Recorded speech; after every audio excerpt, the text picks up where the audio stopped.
Այսօր խորհրդարանում տեղի կունենա գների ուսումնասիրման ժամանակավոր հանձնաժողովի ամփոփիչ նիստը։ Հանձնաժողովի անդամները կներկայացնեն եզրակացություն, որտեղ մանրամասն նշված կլինեն կոնկրետ առաջարկություններ ապրանքների գները նվազեցնելու համար։ Սա վերաբերում է ինչպես սննդամթերքին, այնպես էլ դեղորայքին եւ վառելիքին։ Այսօրվա նիստում իրենց կարծիքները կհայտնեն նաեւ ընդդիմության ներկայացուցիչները։ Մինչ այդ 3 ամսվա ընթացքում խորհրդարանի ժամանակավոր հանձնաժողովը 3 ոլորտների ուղղությամբ հանդիպումներ է անցկացրել ավելի քան 80 ընկերությունների հետ, ուսումնասիրել է բիզնես մոդելները, գործառնական ծախսերը, շահույթի մարժան եւ այն գնագոյացման կառուցվածքը, որը ձևավորում է գինը։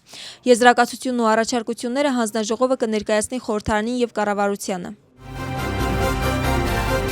Վրաստանը սպասում է Ամերիկայի պետվարչության պատվիրակության այցին եւ Միացյալ Նահանգների հետ հարաբերությունների վերագործարկմանը։ Ինչպես հայտնի է, Ամերիկայի պետվարչության պատվիրակությունը մայիսին կայցելի Թբիլիսի։ Արտաքին գործերի նախարարի հայտարարության համաձայն այս այցը ընդգծում է Թրամփի վարչակազմի դրական վերաբերմունքը Վրաստանի նկատմամբ։ Ըստ արկա տեղեկությունների, պետվարչության ներկայացուցիչները կհանդիպեն իշխանությունների հետ։ Այցի շուրջ գնահատականներ արդեն հնչել են քաղաքական կուսակցություններում։ Խորհրդարանի նախագահ Շալվա Պապուաշվիլին շնորհավորում է Միխայելա Դոցովային Բուլղարիայի ազգային ժողովի նախագահ ընտրվելու կապակցությամբ։ Շնորհավորում եմ Միխայելա Դոցովային Բուլղարիայի ազգային ժողովի նախագահ ընտրվելու կապակցությամբ։ Անհամբեր սպասում եմ մեր երկրների օրենսդիր մարմինների միջև գործընկերության հետագա ամրապնդմանը։ Մեր ժողովուրդների միջև պատմական բարեկամությունն ու մշակութային մոտիկությունը ստեղծել են շատ ամուր հիմք Վրաստանի եւ Բուլղարիայի միջև ավելի սերտ համագործակցության զարգացման համար, գրում է Շալվա Պապուաշվիլին։ Մերձավոր Արևելքում իրավիճակը կրկին լարված է եւ առայժմ անհայտ է, թե երբ կկայանա Ամերիկայի եւ Իրանի միջև հերթական բանակցությունների փուլը։ Զուգահեռաբար բախումներ են ընթանում Իսրայելի եւ Լիբանանի սահմանին։ Լիբանանի առողջապահության նախարարության տեղեկություններով Իսրայելի կողմից հարավային Լիբանանի 2 քաղաքներում իրականացված հարվածների հետևանքով առնվազն 8 մարդ է զոհվել։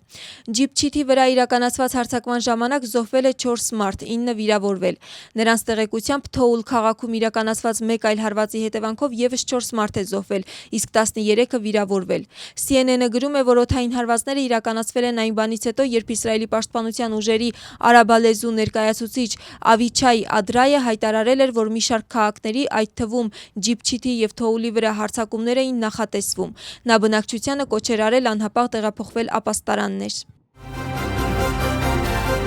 Իրանի նախագահը հայտարարում է, որ Թեհրանը գտնվում է մեծ ճնշման տակ եւ այն ճնշումների շարունակությունը, որը երկիրը կրում է, անթույլատրելի է։ Նրա խոսքով աշխարհը լավ տեսել է Իրանի հանդուրժողականությունն ու հաշտության ձգտումը։ Այն, ինչ տեղի է ունենում ծովային շրջափակման քողի ներքո, ռազմական գործողությունների շարունակությունն է մի ժողովրդի դեմ, որը վճարում է իր դիմադրության եւ անկախության համար, հայտարարել է Մասուդ Փեզեշքյանը։